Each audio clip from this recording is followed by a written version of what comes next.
This is Simon Karaoke coming to you from Melbourne, Australia. I want to comment on this famous hashtag that is trending, We Are All Kikuyus. And this is in response to the tribal profiling of the Kikuyus because of the Gen Z marches. You know, there is an accusation from the government that these marches are being funded and they are being attended by members of the Kikuyu tribe, which is not true. Because if you look at the funeral of Albert Ojwang, thousands and thousands of young people came out. Albert Ojwang comes from the Luo community, so all those who are protesting against extrajudicial killings from the Kikuyu tribe. So they are being handpicked in order to frustrate them. But interesting enough, they are members of the different communities who are now saying they are also Kikuyus. For example, a young man in Kisumu wrote that his name is George Owino Kamau, and we are all Kikuyus. Another Kamba said, my name is Mtisia, and now he added another name, Kamau, as well. So they are all manner of people who are coming up with very creative ideas to identify with the Kikuyus during this time. This has made me reflect regarding my heritage. Interesting enough, I was born on the slopes of Mount Kenya and Arasha, although my parents were from Kiambu, a place called Ngesha and Nyadona.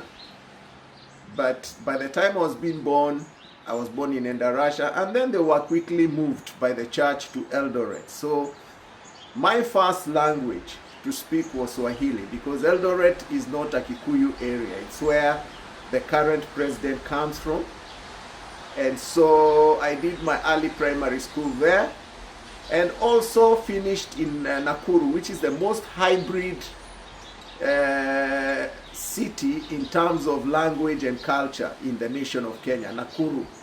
So I finished my primary school there, and I was moved to Nairobi, and then I did a bit of college there, then went to Malawi, and since going to Malawi in the 90s, I've been out of the country. And I realized that yes, I am Kikuyu by heritage and by name, of course. Simon Karaoke is a Kikuyu name, but there is a lot in me that is not Kikuyu. And unlike my wife, for example, who, although I'm saying this, when she was born, the first house girl was Kikuyu. Her father is Australian and her mother is from Karatina, from Nyeri.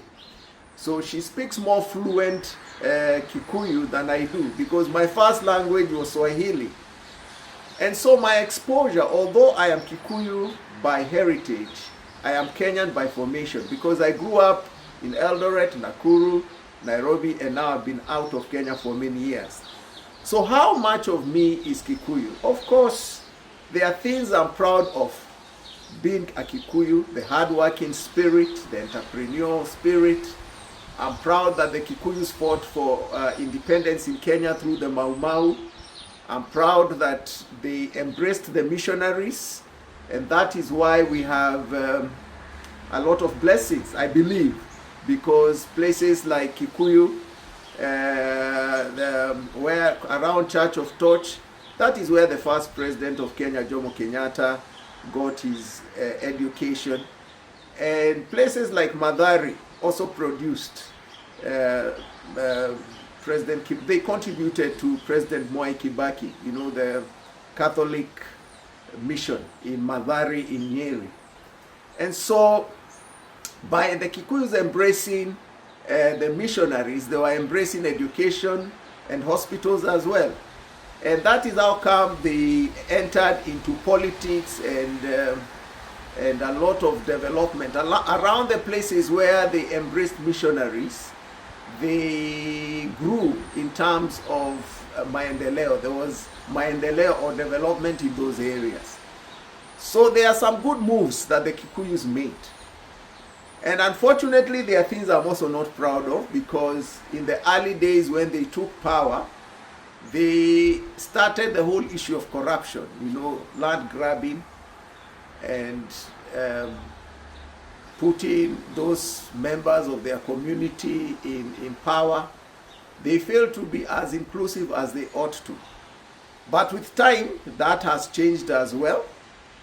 But unfortunately, again, what I don't like about the Kikuyus is that like now I'm hearing they're going back to the god of Kirinyaga, forgetting that where the blessing came from was by embracing the missionaries. So that does not make me a proud Kikuyu.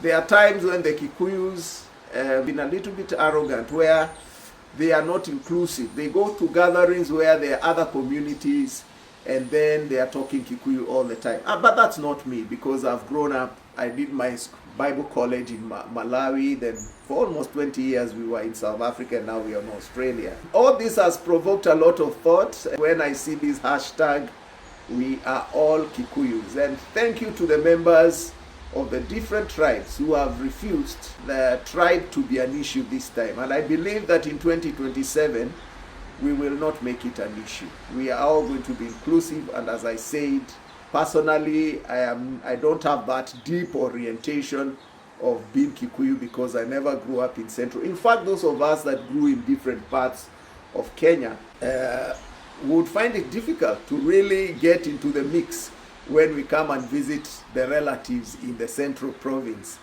because our orientation was different. So the Lord richly bless you, and thank you for listening as we think about We Are All Kikuyus hashtag that is trending. God bless you, and thank you for listening. Bye.